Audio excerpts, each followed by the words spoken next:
लेकर हमारा जीवन कृतार्थ की।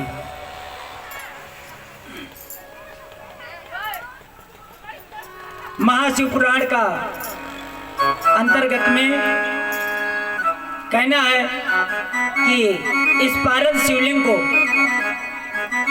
सभी देवी देवता पितृलोक पर आते हैं, अपने हाथों से बनाकर इसको निर्माण करके पूजा करते हैं। 12 शिवलिंग पृथ्वी पर दीर्घायु देने वाला होता है, सबसे महान होता है। कई जगह मिला भी है। शरणं गत्वा गजाननः अर्जुना च युधिष्ठिरः विष्णु च प्रजापति ब्रह्मदेवाधिदेवता।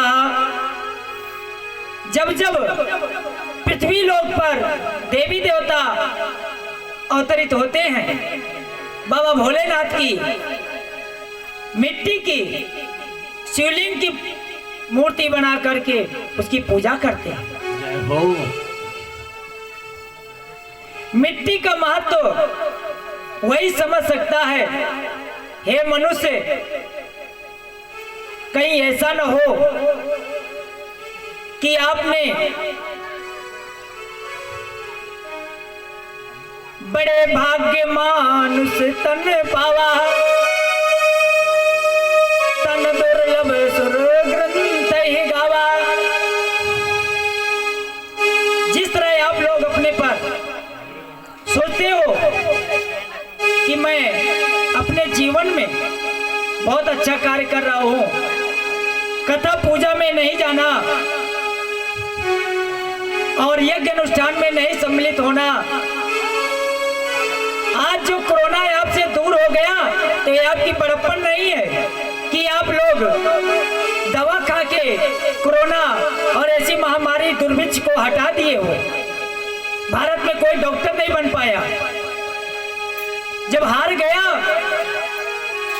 तो 11, 12, 13 3 दृश्य वातावरण को शुद्ध करने के लिए यज्ञ अनुष्ठान किया गया।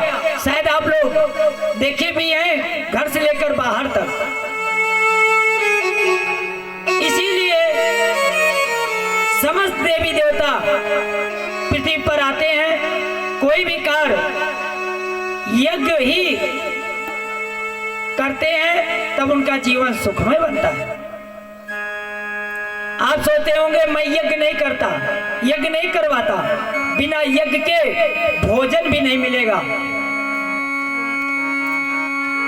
क्षिति जल पावक गगन समीरा, पंच तत्व रचित ये अधम मनुष्य शरीरा। जो आपका भोजन बनता है ये भी यज्ञ है। बिना यज्ञ अनुष्ठान किए, आहुति किए आप भोजन भी नहीं पाते। जो रसोई घर में आप बर्तन में भोजन करते हैं, अन्नपूर्णा जी कहती हैं, लेकिन क्या करें, रसोई घर तो बना ही नहीं है, क्योंकि हमारे देश में अंग्रेज आक्रमण किया था। इसलिए रसोई घर को हटा के किचन बना दिया। इसलिए हमारे घर से किचकिच नहीं गया कभी, की से किचन, की से किचकिच हो गया। जय हो। गुरुर् ब्रह्मा गुरुर् विष्णु गुरुर्देवो महेश्वरः, गुरुर् साक्षात् परम ब्रह्म, तस्मै श्री गुरुवे नमः।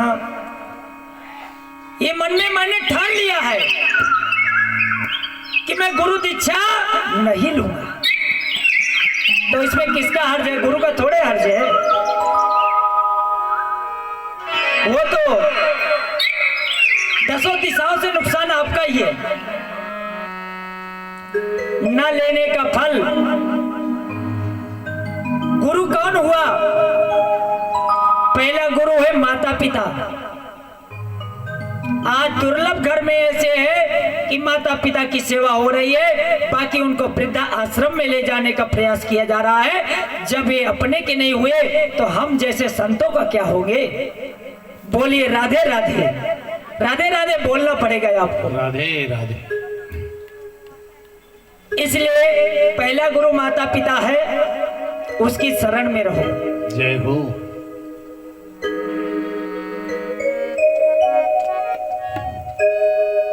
क्योंकि पहला ज्ञान वही देता है कि ये परिवार है, माँ है, बाप है। आज बच्चे क्यों बिगड़ गए? मेरी गलती से नहीं। बाढ़े पुत्र पिता के धर्म में, खेती उपजे अपने कर में। पुत्र का दोष देना सरल काम है, दोषारोपण करना सरल काम है, लेकिन अपना नहीं देखना। आज कितने लोग हैं गलती क्या किए हैं? अरे मैं तो जन्म दे दिया, मैं तो ये कर दिया। अरे भगवान, ये कैसा हमारा बच्चा नालायक हो गया। लेकिन आपको पता नहीं है नालायक आप थे तो नालायक हो गया। कर्म प्रधान भी सुकर रखा, जो जस करई तो तस फल चाखा। आपने जो किया है वो आपको मिल गया।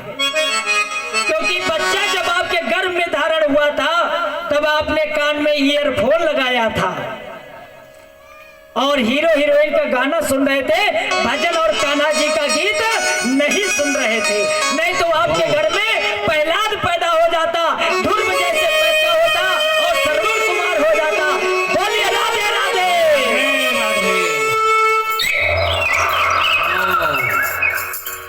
क्योंकि गलती माँ ने किया है और वहीं पर आज राक्षस के घर में भी हिरण्यकश्यप के होली आने वाली है ना। प्रहलाद जैसा पुत्र पैदा हुआ तो आप क्या सोचते हो आपको भी होगा। क्योंकि हिरण्यकश्यप तो कट्टर दुश्मन था कान्हा जी का। कितना 100%। और कोई गिनती आगे आती होगी बता दीजिएगा आप लोग, कलकत्ता में वो भी सम्मिलित कर लूंगा। फिर भी सच को वाच नहीं। आप कहते हैं गुरुजी आप तो बड़ी बड़ी यज्ञ करवाते हैं, करते हैं। नहीं, यज्ञ क्या होता है, धर्म क्या होता है, सुनो। द्वारकाधीश कह रहे हैं अर्जुन से, सच बराबर तप नहीं। युधिष्ठिर भी संकेत कर रहे हैं, शायद वैकुंठ जाने लगे। यही कथा भगवान भोलेनाथ मां पार्वती को सिखा रहे हैं, यानी सुना रहे हैं। सच बराबर तप नहीं, झूठ बराबर पाप, और जाके हृदय साच है ताके हृदय आप। तो आपको यज्ञ करने की जरूरत नहीं, आपको बल्कि सच्चाई से बोलने की जरूरत है। क्योंकि सच्चा इंसान, सच्ची बात विकलांग नहीं है, उसको बैसाखी की जरूरत नहीं है। एक झूठ को 1000 झूठ की जरूरत है। बोलेंगे राधे राधे। नहीं नहीं नहीं बोलेंगे, कसम खा के आ गए। क्योंकि हमको 100% दुश्मनी करना है, नालायक पुत्र को जन्म देना है।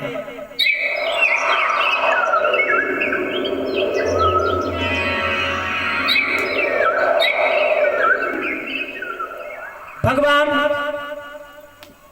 वही कथा सुना रहे हैं शिव जी, और कहते हैं मृत लोक पर अनेकों प्रकार की लीला है। समुद्र बड़ा घमंडी था। एक बार पार्वती मैया गई और जल लेने के लिए मटका से जल लेते लेते सुंदर नारी देख करके मोहित हो गया और वो कहने लगा, हे सुंदरी, तू किसके घर की बेटी है? क्या नाम है? कहाँ रहती हो?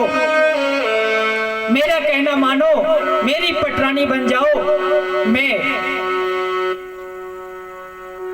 तुम्हें अनेकों प्रकार का सुख दूंगा, क्योंकि हमसे बड़ा कोई नहीं है। कौन कह रहा है? समुद्र देवता। सर्वे समुद्रा सरिता नदी जलदा नदाः।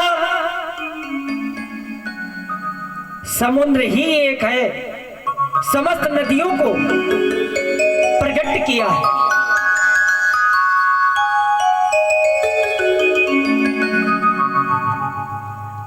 और समुद्र देवता हट करके बोलता है, सारी सृष्टि मेरे से है और मैं क्षण भर में प्रलय में ला देता हूं।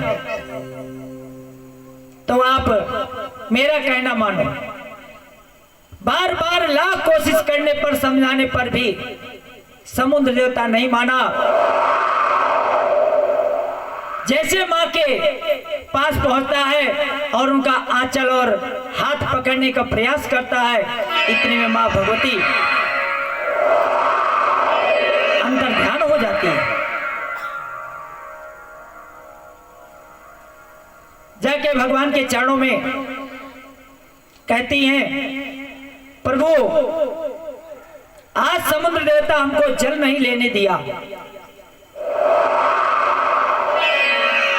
मैं वापस आ गई और समुद्र अपने अहंकार में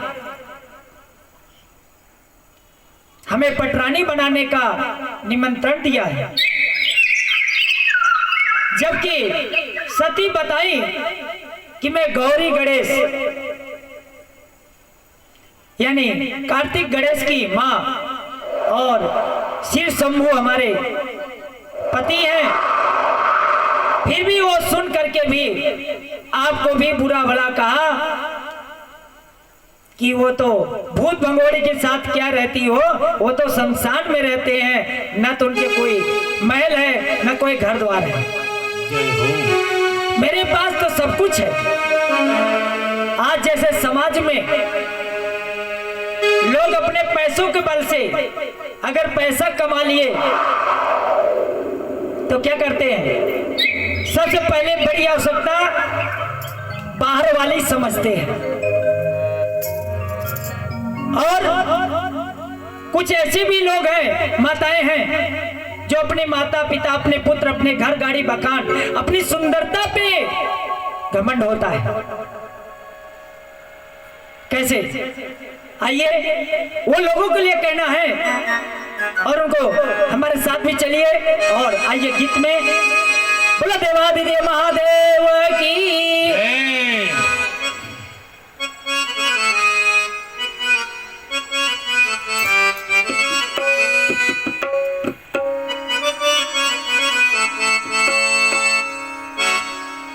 छोटी बड़े जतन से बेटा पाल्या।